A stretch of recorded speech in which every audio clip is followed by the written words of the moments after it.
ನನ್ನ ಮಗ ಭಾಳ ದಿನದಿಂದ ಕೇಳ್ತಿದ್ದ ಬರ್ಗರ್ ತಿನ್ನೋಕ್ಕೆ KFCಗೆ ಹೋಗೋಣ ಅಂತ. ಆದರೆ ಹೋಗೋಕ್ಕಾಗಿರಲಿಲ್ಲ. ಅದಕ್ಕೆ ಮನೆಯಲ್ಲೇ KFC ಸ್ಟೈಲ್ ಚಿಕನ್ ಬರ್ಗರ್ ಮಾಡ್ತಿದ್ದೀನಿ. ಅದಕ್ಕೆ ಚಿಕನ್ ಮ್ಯಾರಿನೇಟ್ ಮಾಡೋಕ್ಕೆ ಇಲ್ಲಿ ಚಿಕನ್ ಥೈ ಪೀಸಸ್ ತೊಗೊಂಡಿದ್ದೀನಿ.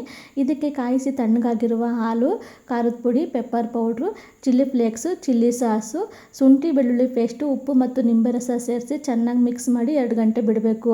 2 ಅವರ್ ಆದಮೇಲೆ ಡ್ರೈ ಕೋಟಿಂಗ್ ಮಾಡೋಕ್ಕೆ 4 ಕಪ್ ಮೈದಾ ಹಿಟ್ಟು, 1 ಕಪ್ ಕಾರ್ನ್ಫ್ಲವರಿಗೆ ಖಾರದ ಪುಡಿ, ರುಚಿಗೆ ತಕ್ಕಷ್ಟು ಉಪ್ಪು ಜೊತೆಗೆ ಗಾರ್ಲಿಕ್ ಪೌಡ್ರ್ ಸೇರಿಸಿ ಚೆನ್ನಾಗಿ ಮಿಕ್ಸ್ ಮಾಡಬೇಕು. ಇವಾಗ ಮ್ಯಾರಿನೇಟ್ ಮಾಡಿದ ಚಿಕನ್ ಇದರಲ್ಲಿ ಕೋಟಿಂಗ್ ಮಾಡಿ ಮತ್ತೆ ಹಾಲಿನ ಮಿಶ್ರಣದಲ್ಲಿ ಡಿಪ್ ಮಾಡಿ ಮತ್ತೆ ಮೈದಾ ಹಿಟ್ಟಿನಲ್ಲಿ ಕೋಟ್ ಮಾಡಬೇಕು. ಚೆನ್ನಾಗಿ ಪ್ರೆಸ್ ಮಾಡಿ ಕೋಟ್ ಮಾಡಬೇಕು. ಆವಾಗ ಲೇಯರ್ ಆಗಿ ಬರುತ್ತೆ.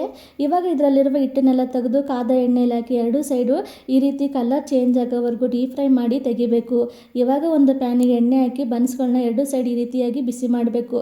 ಇವಾಗ ಬನ್ಸ್ ಮೇಲೆ ಎಲೆಕೋಸು, ಅದ್ರ ಮೇಲೆ ಫ್ರೈ ಮಾಡಿದ ಚಿಕನ್, ಇದ್ರ ಮೇಲೆ ಚೀಸ್ ಸ್ಲೈಸು, ಮೇಲ್ಭಾಗದ ಬನ್ಸಿಗೆ ಮಯೋನೀಸ್ ಹಚ್ಚಿ ಮುಚ್ಚಿದ್ರೆ ರೆಡಿ ಆಯಿತು. ಸಿಂಪಲ್ ಆಗಿ ಮನೆಯಲ್ಲೇ ಮಾಡಿರುವ ಚಿಕನ್ ಬರ್ಗರ್ ಅಂತೂ ತುಂಬಾ ಟೇಸ್ಟಿಯಾಗಿ ಬಂದಿತ್ತು. ಮಕ್ಕಳು ಕೇಳಿದಾಗ ಈ ರೀತಿ ಮನೆಯಲ್ಲೇ ಮಾಡಿಕೊಟ್ರೆ ತುಂಬಾ ಒಳ್ಳೆಯದು.